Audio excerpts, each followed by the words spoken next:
Donc, comme vous voyez, dans la troisième question, on nous a demandé de déterminer l'ensemble des allocations optimales au sens de Pareto. Ces allocations sont présentées dans ces deux équations.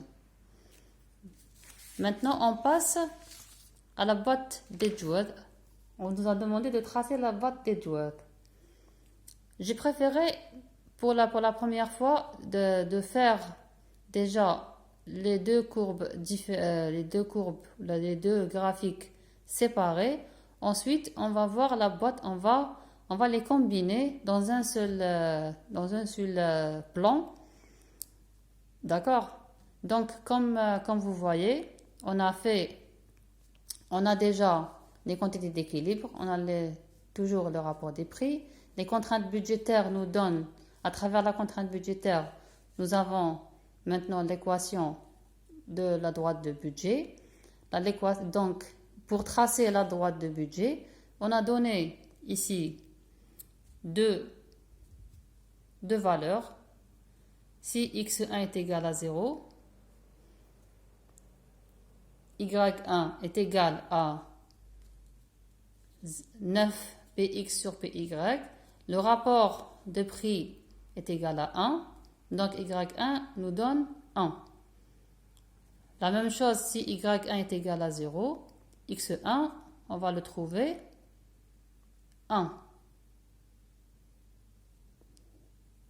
Donc, plutôt 9, pardon, 9. Donc, 9, 9, voilà la droite de budget. Ici, on a fait les quantités d'équilibre pour 3 et 6 et on a tracé la courbe d'indifférence qui nous maximise l'utilité du consommateur 1. La même chose pour le consommateur 2.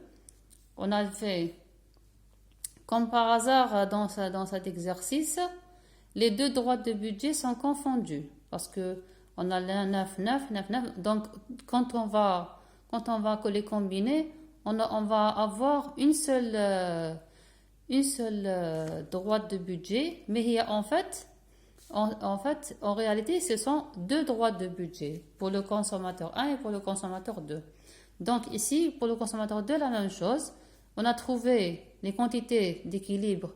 On a tracé d'abord la droite de budget en donnant les deux valeurs de x2, 0 nous donne y2, 9.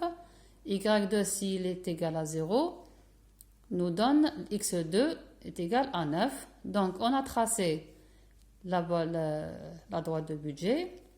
On a déterminé le point d'équilibre qui est 6, 3. 6, 3. Et ici, ça, c'est la quantité d'équilibre pour le consommateur 2. Et ça, c'est sa courbe d'indifférence qui lui procure la maximisation, bien la satisfaction maximale de son utilité. Donc, ici, on les a effectués séparément. Mais là, on va les faire. Maintenant, comment on a fait la boîte d'Edgeworth? En fait, voilà, pour le consommateur 2, voilà ses axes et les axes du consommateur 1. Donc, la droite de budget, la voici, ici. Pour le consommateur 1, on a déjà vu, si vous voyez ici, je vais laisser ça, juste pour faire d'abord le point d'équilibre, la 3 et la 6, voilà 3 et 6, l'équilibre. La même chose pour le consommateur 2, x est égal 6, y est égal 3, donc voilà, et voici la courbe d'indifférence du consommateur 2, elle est inverse, celle-là, elle est ici. Donc si vous voyez ici, le croisement des deux courbes d'indifférence nous donne le point d'équilibre général qui est aussi un point d'optimum de Pareto. Donc, mathématiquement, on a vu ici, pour les équations des allocations, que si on remplace par les quantités d'équilibre trouvées dans le premier point, dans la première question, on va trouver que si on remplace x1 et x2 par les quantités d'équilibre, on va trouver y1, y2 par les quantités d'équilibre aussi. Donc, même graphiquement, les voici ici. Donc, si 3, 6 pour le consommateur 1 et 6, 3, x et y pour le consommateur 2. Donc, ici, on a commencé par les courbes d'indifférence de l'équilibre.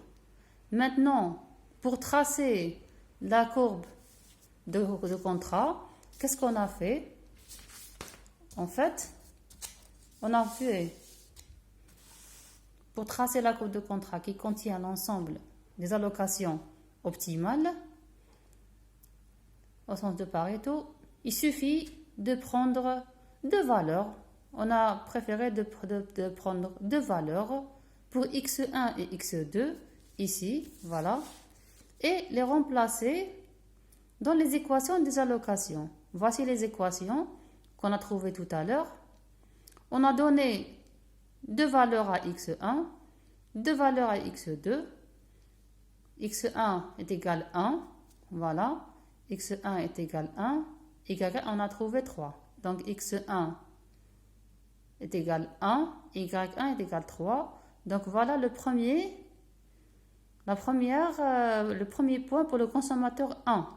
Le premier point qui représente une allocation optimale pour le consommateur 1. D'accord? Pour le consommateur 2, la même chose pour x1 est égal à 6. Donc, 1, 3. La valeur pour 1 nous a donné 3, y, donc le premier point. La valeur 6 pour x nous a donné y est égal à 8. Donc, voilà le deuxième point. D'accord, avec 8. Et voici 6.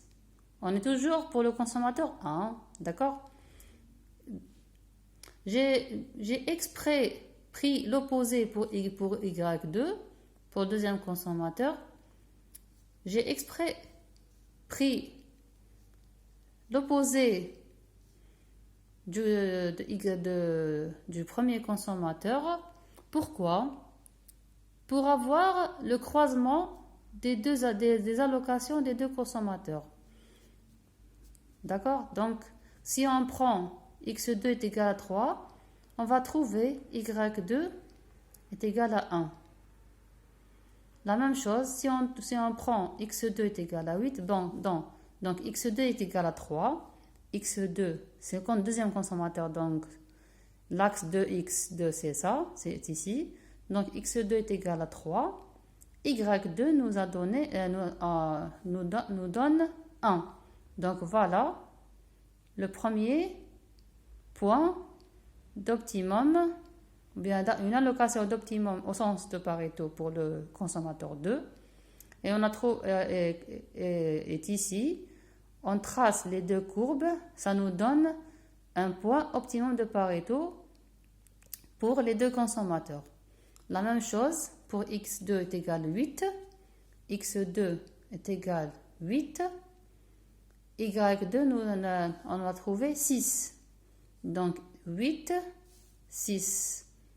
Voilà, donc le deuxième point, c'est celui-là qui se croise avec le premier point du consommateur 1 et nous donne aussi le croisement des deux courbes, nous donne l'optimum au sens de Pareto.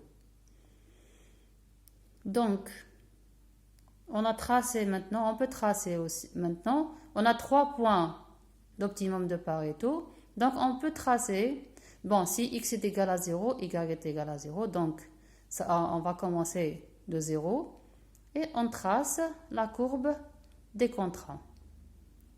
Donc voilà la boîte d'Edgeworth. D'abord, on a fusionné. On a combiné les deux plans de chaque consommateur.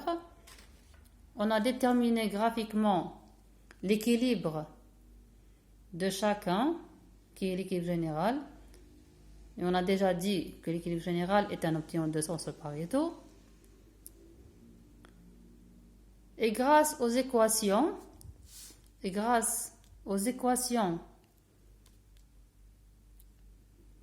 allocations, ou bien les équations, même on peut les appeler les équations de la courbe des contrats, ou l'ensemble des paniers optimaux, et tous les points qui appartiennent à cette courbe sont des allocations